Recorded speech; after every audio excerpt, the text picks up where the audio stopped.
Ubiest of the tubiest, the best YouTube subscribers on the planet. That's you. And I'm 50 plus. We are at James Hardy right now. We're picking up some Hardy boards, and we're in Cleburne, Texas, but we're going to take it to Houston. So we'll be at home tonight. It's 10:30. So we're going to try to get out here in about 45 minutes to an hour at the most. We got a strap and tarp.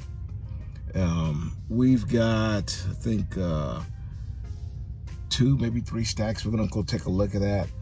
I'm not going to bore you all with me throwing straps, but we'll talk about how I'm going to lay the straps out, and then the next time you see it, it'll already be strapped. And I'll put the GoPro up, and you can watch me as best you can. Watch me throw a tarp over it, okay? Let's get going. All right. So we have 2 long stacks, okay? So this is one, and then that's another. Each one of them is going to get 4 straps. As you can look on the top, and you can see bundle on the top of each. So what we're going to do is 1, 2, 3, 4, and the same on the others, okay? So that way, and then this way from the other side. That way we can have alternating pulls. All right, so that's what you're gonna see once I'm done. I'm not gonna bore you with me throwing straps, okay? See you in a minute, fully strapped.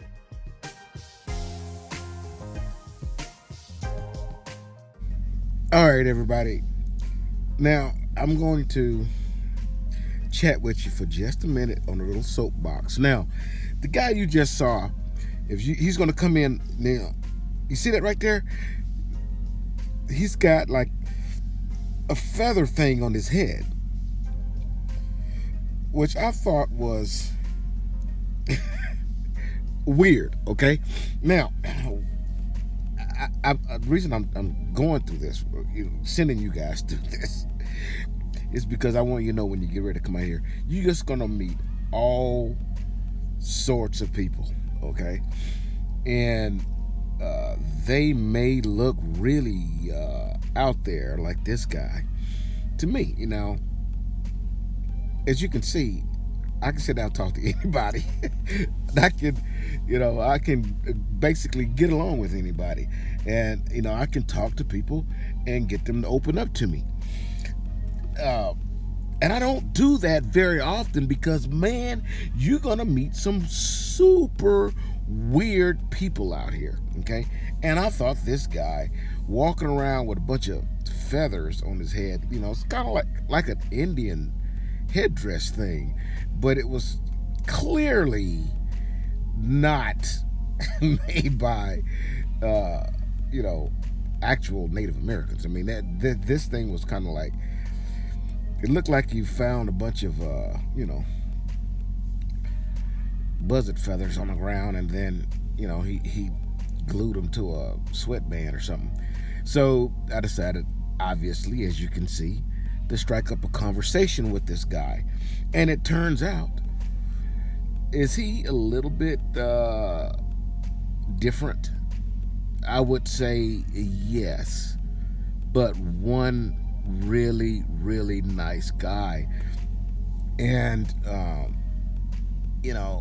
you just don't want to judge a book by its cover. And we're going to need, as new drivers, you're going to need to be able to have a demeanor about you where you can approach people and be approachable, because you're going to go places and you're going to pick up loads you've never carried before, or you've never you didn't get a chance to do a load like that with your trainer or in orientation, and you may have questions, and you got to be a little bit careful of who you approach. Okay, look, that's prime example.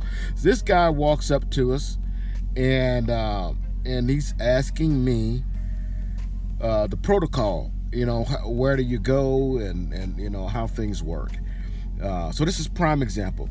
Okay, you are going to need other drivers, and you're going to ask other drivers, hey, whatever question you got, how do you secure this thing, or where's the office, where flatbeds pull in. Sometimes you pull in to pick up in one area, and you pull in to deliver in another area. Excuse me. You may excuse me again.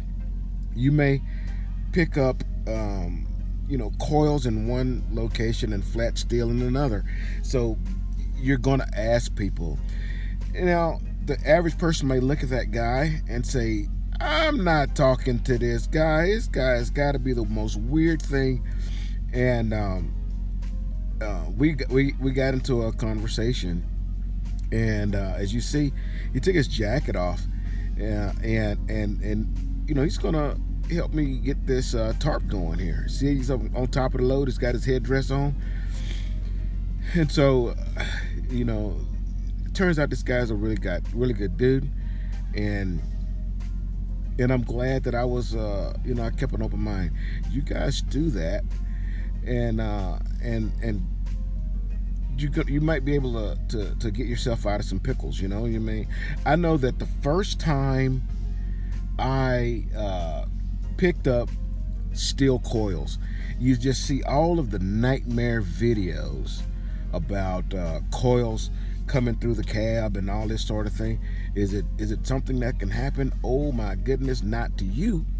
Okay, because you're not going to make mistakes like that.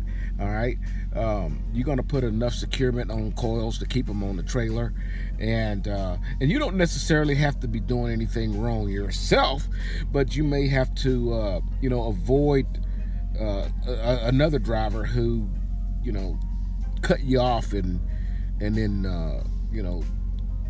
dramatically decreased the distance that you needed to stop, which caused you to hard brake a little bit there, and hard brakes can really shift the load, and if you don't secure coils properly, they can come through the cab. And so I was a little bit worried about the first time I loaded a 48,000 pound steel coil. And man, if I told you how what my coil racks look like, I would. In hindsight, I was just blessed that it didn't happen. But I don't do that anymore. But when it came to putting chains on and positioning the chains and working with those binders and everything, I approached someone and I asked them if I could watch them do their coil and work with them. And they said sure, and the guy showed me how. He actually had ratchet binders, but I learned a lot from him with those coils, and basically I should have put more coil racks down, and I didn't put more coil racks down because honestly I didn't know it, and the coil was already on the trailer when I realized that I probably should put more racks down. But anyways, I now tell my students the same thing. When you're out there, don't be shy to not ask questions. Ask the questions you need to ask. Get the information you need before you make a mistake. Okay, the goal is to get it there, get it safe, and damage free, and get back to the house. Okay, and you're gonna sometimes need help from others. It's not a shameful thing. The shame happens when you don't ask, and now you got your load all over the ditch. Okay, all over the interstate. We're trying to not get that to happen. And so me rambling right here. Bottom line is, when you look at that guy and you're thinking, man, that guy's a weirdo, I'm not going to talk to him. You know, don't judge a book by its cover. Okay, we're not buttholes. Enjoy your day, guys.